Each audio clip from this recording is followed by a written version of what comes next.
Hi, everybody. My name is Maureen Donnelly, and I am the curriculum manager at Toby Dynavox. And on behalf of my colleagues, I want to say that we're here for you. We know that this is a challenging and scary season with the coronavirus. And we also know that, we're all trying to do our jobs and we have our children at home and we're worried about maintaining their learning. And I'm happy to report today that we have some really nice solutions to support you in doing that are fun, engaging, and relevant to the kind of topical learning that would have been happening in school. I'd like to introduce you to a program today called Boardmaker Activities-to-Go. And it's a program that you can easily use at home. If you aren't familiar, Boardmaker Activities-to-Go is a printable thematic curriculum. What we did was we surveyed the kinds of science, social studies, and life skills topics that our students are learning anyway, and we built 10 free units around all of those topics. So whether you're in 2nd grade or 10th grade, you're going to be learning about some aspect of the solar system. And so we have leveled content directly supportive of that kind of learning. Beyond that, it's free. And so you have weeks and weeks of content that you can use today that will be fun for you, fun for your kid. There's all manner of repetition, that variety that this program delivers. And we know that when we provide this kind of repetition and variety, we make learning stick. And best of all, it's free at goboardmaker.com. At the end of this session, I'll take you out to that website and show you exactly how to download it. As I mentioned, Boardmaker Activities-to-Go will provide you with weeks and weeks of instruction. So there are 10 themes altogether, and each of these themes has a unit. And within each of these units, there are 3 levels of differentiated content. So you can support kids at a variety of different beginning learning levels across a variety of topics.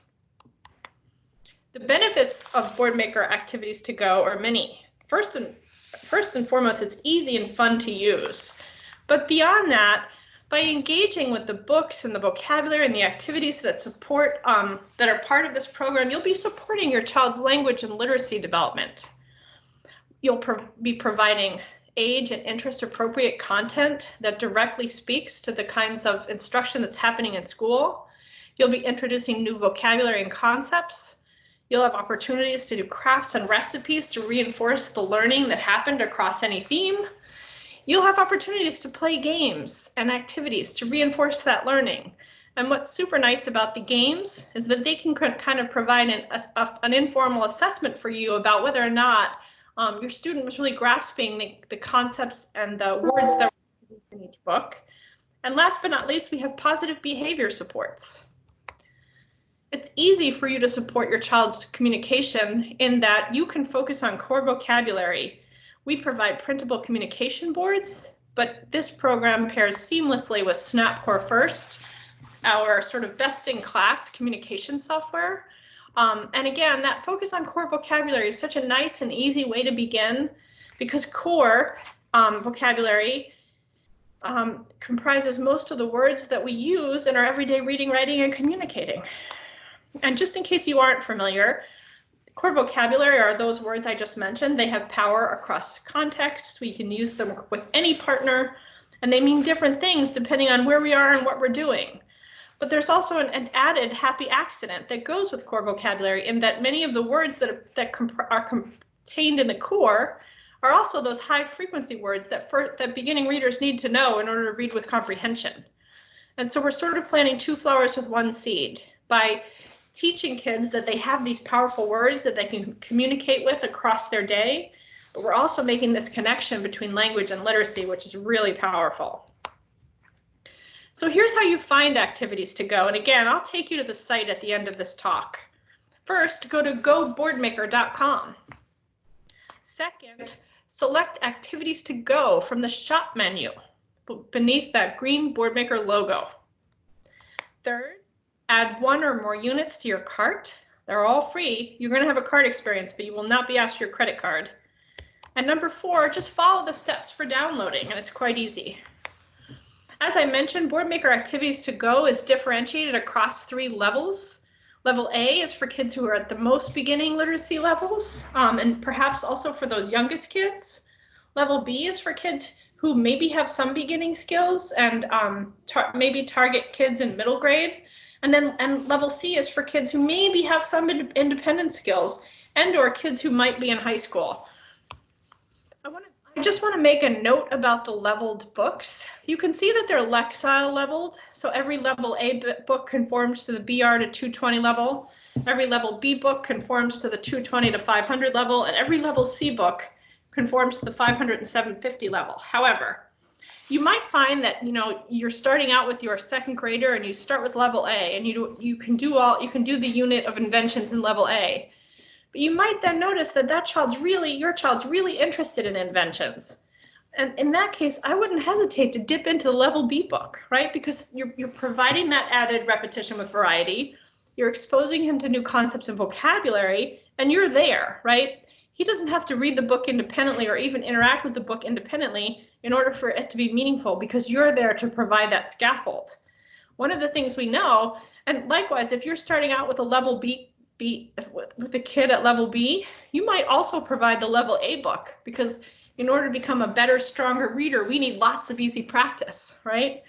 Likewise, if you have a child in high school who's who's functioning at very beginning literacy or academic levels, at first glance, you might think that level C is too hard, but your student is drawn to that, right? Because it shows photos of students his age. And in that case, I wouldn't hesitate to partner him in exploring that level, right? Because you're there and you can provide that scaffold. And one of the things we know is that the way that we learn new things, especially language, is by being exposed to them. And so I think one of our default practices is always gravitate to level A, but I invite you to explore level B and C also, and just see where that takes you. So while we're reading with our students at home, I have some do's and don'ts. Do find and select core words as you read or say them. Well, one of the cool things about core is that they make up most of what we read and communicate every day. And so as I see a core word in a book, I might find and select it in a student's device, but I will not force a child to do what I do, right? Because that's not a meaningful or authentic or even dignified exchange. I'm just going to show him that the words that we see in print and the words we're using are the ones he also has in his system. Do make open-ended comments on each page, right? If we're reading about inventions, I might say to my student, I like thinking about inventions, right? It's just a comment. It could build on something, but don't ask students to tell you what they know, right? If I was tested every time I read something, I'd stop reading. And that's what happens to a lot of our kids, right? Is that it's a struggle for them to demonstrate to us what they know, and so they sort of shut down. We always, on every page, we ask for their participation. We want them to be active and engaged partners with us, even if they're not fully independent, but we don't require it. We do assign meaning to any response they give, even no response, right? Even if there's not a flicker of an expression on a child's face or no physical movements, nothing. And say, oh, it looks like you're thinking. That's a good thing to do while you're reading. But don't assume that just because the child did nothing, he or she is not in the mix and didn't get it.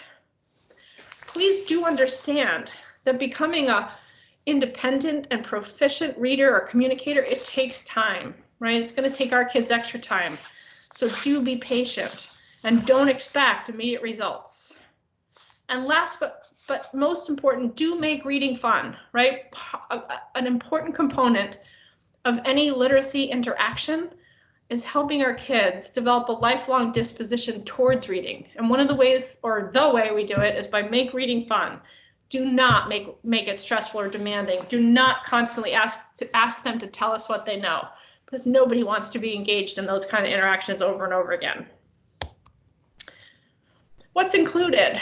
So beyond a leveled book, you get vocabulary activities, visual schedules, behavior supports, background knowledge builders, webs, hidden pictures, crafts, recipes, board games, matching activities, and on and on. And as I said before, repetition is one thing, but it's repetition with variety that makes learning stick.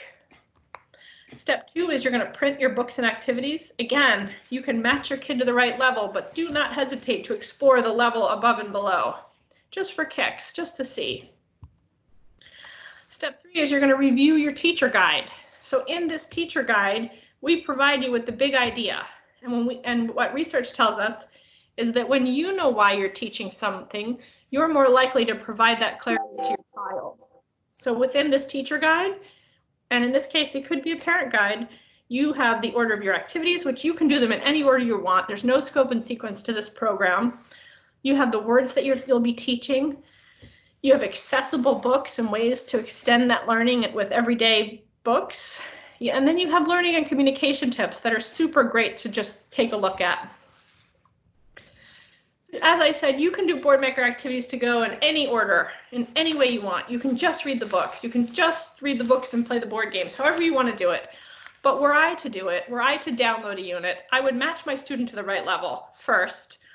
And I would follow this set of experiences across 5 days. So the first day, I'm going to read the book and I'm going to do that background knowledge activity, right? So if it's a level A book, we're going to do a hidden picture and we're going to uncover it and talk and guess about what we might be reading about. On day 2, I'm going to read that same book, right? One of the ways we build comprehension is by reading and rereading books for different purposes. But this time, I'm going to also do that vocabulary activity. And I'm going to say, hey, let's read the book to listen for the words we're learning, right? On day 3, I'm going to read that book again, and I'm going to do a matching activity, which will help my student reinforce the concepts and the words that were introduced in the book. On day 5, I'm going to read that book and play a board game, which will also secretly, privately provide me with an assessment opportunity so I can see what my student is learning or not learning based on how he's demonstrating knowledge in the board game, because it's a question and answer board game. And last, I might celebrate with a craft or recipe, and then go to my Boardmaker online subscription and add a new activity like a sorting or a labeling or a matching. I might even go, as I said, and read a book from another level. So that's it for Boardmaker Activities-to-Go. I'm going to take you to Go Boardmaker real quick and show you how to find Boardmaker Activities-to-Go.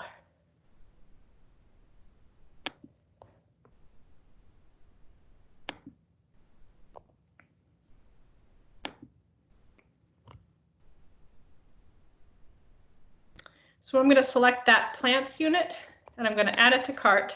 That's it. It's that easy. Thanks everybody. Stay safe and healthy during this coronavirus season and know that we're here for you.